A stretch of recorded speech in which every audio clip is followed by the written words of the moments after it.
your ex, your dumper, was right to dump you, why they were correct to end your relationship. Now, I get that that might be a little bit triggering, and maybe that's not what you want to hear right now, but this is going to hopefully be a counterintuitive way of actually looking at your breakup, and you trying to understand what the dumper is thinking may actually lead to you moving on and understanding the breakup better and understanding the events and the reasonings why it happened. So bear with me until the end. I think you're going to find this very helpful, because them dumping you doesn't make them a bad person. They have gotten to a point where they no longer see a future with you. It's no longer viable. Maybe they've tried to talk things out with you and it's not worked. They've become stifled, and the only solution that they see is to step away from you, maybe have some space for a little bit of a time, or completely go in a different direction. But before we get any further, guys, it's been a long time. 3 weeks, in fact, since I've made my last video. Welcome back to the Love Fix. It's Nick, as always, doing my best to get you through your breakups as easily and as healthily as possible without the bullshit. And if today's video is not enough for you, which I really hope it is, you can reach out to me for a one-to-one coaching session at thelovefix20@gmail.com. So, I've been away for a few weeks. I've been on holiday and I've just taken some downtime, and it was much needed, but I'm ready to get back to work. So let's get into this video. So the reason behind this particular subject today is because over the last few months, doing the one-to-one coaching sessions with you guys, a lot of the same questions come up, and that's quite honestly what generates a lot of the content that I make. And one of the questions that frequently comes up is that, why did they dump me? Or people say, I don't understand why they dumped me. They said that they loved me, they said that they would be with me forever, so on and so on. But here's the problem with that. What someone said yesterday, or how someone felt yesterday, does not guarantee that they will say the same things today, or they will feel the same way today. And as I've said and alluded to so many times, breakups don't just happen. It's an accumulation of things over days, weeks and months. And maybe the same things kept coming up. Maybe the same arguments kept coming up. Maybe the same traumas kept coming up. And that's okay.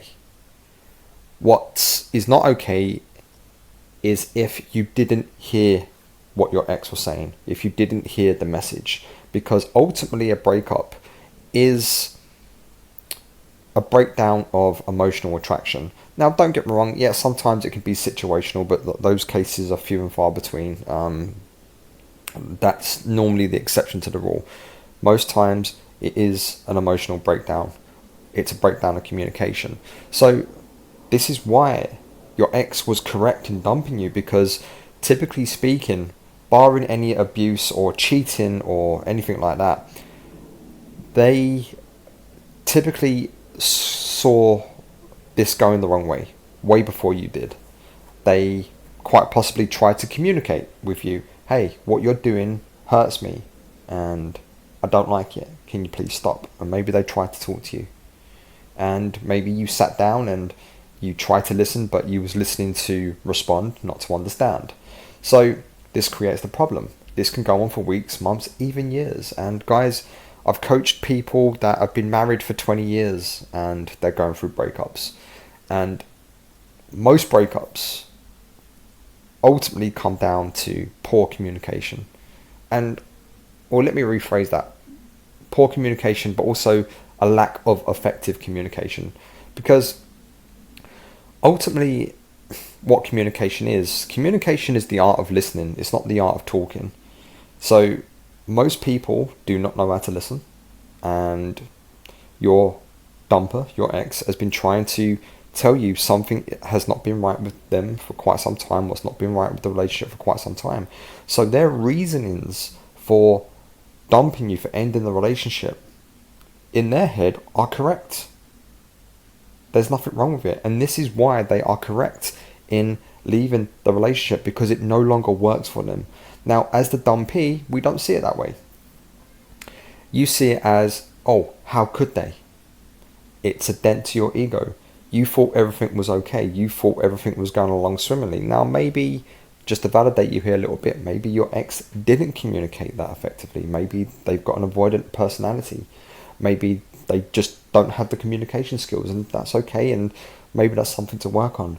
But for whatever reason they left the relationship, in their head, it's always correct.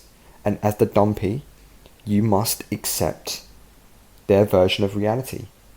And you're probably finding it very hard to accept their version of reality because you're operating from your version of reality, what your preferred outcome is. And this is why I try to challenge people. Okay, put yourself in the mindset of a dumper. If you were the one walking away, if you were the one thinking, right, okay, this cannot work anymore, would you want them chasing you? Would you want them trying to reconcile? Would you want them emotionally or love bombing you? The answer is probably not. So when we flip it in that way, when we turn it on its head, as I like to do, I just like to come at it from the other angle, you can maybe start to appreciate that they've got their version of what is going on, and that is okay. Doesn't make them a bad person, unless of course they've cheated or, monkey branched or even rebounded. I mean, I'm not going to say that they're a bad person. It's just maybe that's someone you shouldn't waste your time on anymore. But if they've been mentally abusive, emotionally abusive, physically abusive, then yeah, fuck them. Let them jog on, and let them think happy thoughts forever. Wish them well with their own hell. Wish them well with that, because it will catch up with them. So when it really comes down to it, guys, we are transformed by what we accept. If you accept the situation at its barest bones for what it is, i.e. they left, they no longer want the relationship, and they want to go on to a different journey, into a different life. Yes, it sucks, and it hurts, and it's the worst feeling in the world, and you're going to miss them, and you may still love them even a year or two down the line. That's okay. But your acceptance of the situation will be, shall we say, your enlightenment. It will be the first day of the rest of your life. It's the first step onto a new road, onto a new journey. That's the power of acceptance. So what we try to do in breakup situations, especially when you're dumpy, we fantasize. We wait for them to reach out, or we say something like, okay, I'm going to wait 30 days before I reach out, or I'm going to wait 45 days before I contact them. Guys, you have to stop doing things. You have to stop doing stuff. This is what you must stop. You must turn the energy inward. You must turn that energy towards yourself and give yourself unconditional love, unconditional validation, and wish them well. Okay, if you don't want to be with me, that sucks balls and I do not like it, but I will give you what you want. I will give you all the silence that you can handle. I will give you all the freedom by yourself that you can handle, because my journey continues, with or without you. My train keeps moving, with or without you. You are a want. You are not a need. I allowed you into my life because I wanted you to be there. So flip it on its head, guys. I just come at it from the other angle. And you may just find that if you walk towards the pain, if you embrace the pain, if you confront the anxiety and you say, okay, anxiety, what else do you have? Bring it on. You can't hurt me.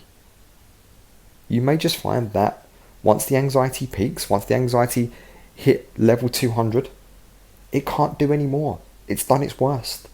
You can only get better from that point on. From your lowest point, you can only go up. So embrace it. Turn towards the pain. And the closer you get to pain, the closer you get to danger, the further away you are from harm.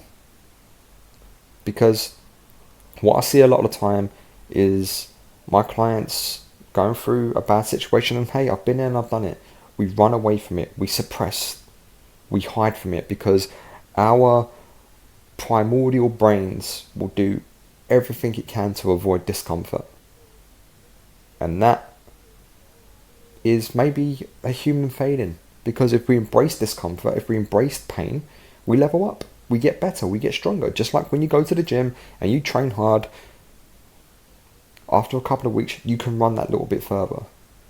You can lift that little bit more. We call it a positive trauma. So make this a positive trauma. Allow it to enhance your mental robustness.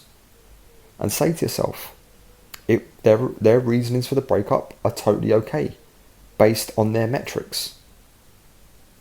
And if you can understand their metrics, you can understand the breakup. And that's all I do with the one-to-one coachings, is that I just try to get you to understand what happened and to get you to find some clarity. And when you find clarity, you start to move on because you understand. When you understand, you can adapt. Just like anything else in life, when you're studying for a qualification or a new career, your understanding of the subject matter is what pushes you forward. So understand the breakup from the dumper's point of view, and I promise life will change for you. It will get better. I'm not saying it's going to happen overnight, but it will improve, and it will just allow you to function a little bit better every day. I'm going to wrap this up now, but I'm just going to leave you with an epiphany that I've had over the last couple of years. And that is, our personal experience does not define all experience or even the reality of a situation. We have to step out of our own perceptions and how we feel to see the true reality of a situation.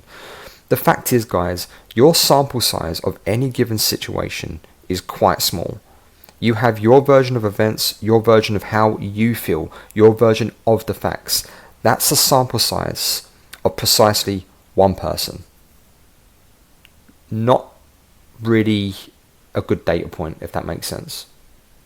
Because if you took the sample size of your ex, it will be completely different. So, come at it from the other angle. And I promise you, you're going to be okay. I promise you are enough. You will get through this. You will feel better. And you will find people that are better suited to you. Because, guys, there's 8 billion people out there. There's no such thing as the one or a soulmate. There are people that you are compatible with and have chemistry. And there are people that you are incompatible with and have no chemistry. That's all it comes down to. Statistically speaking, even if you're only compatible with 10% of 8 billion people. Okay, let's say if you're heterosexual, let's just say that's 4 billion people, roughly 4 billion people. That's millions of potential suitors. You've got options. And that's all I have for today. Take care, and I'll see you on the other side.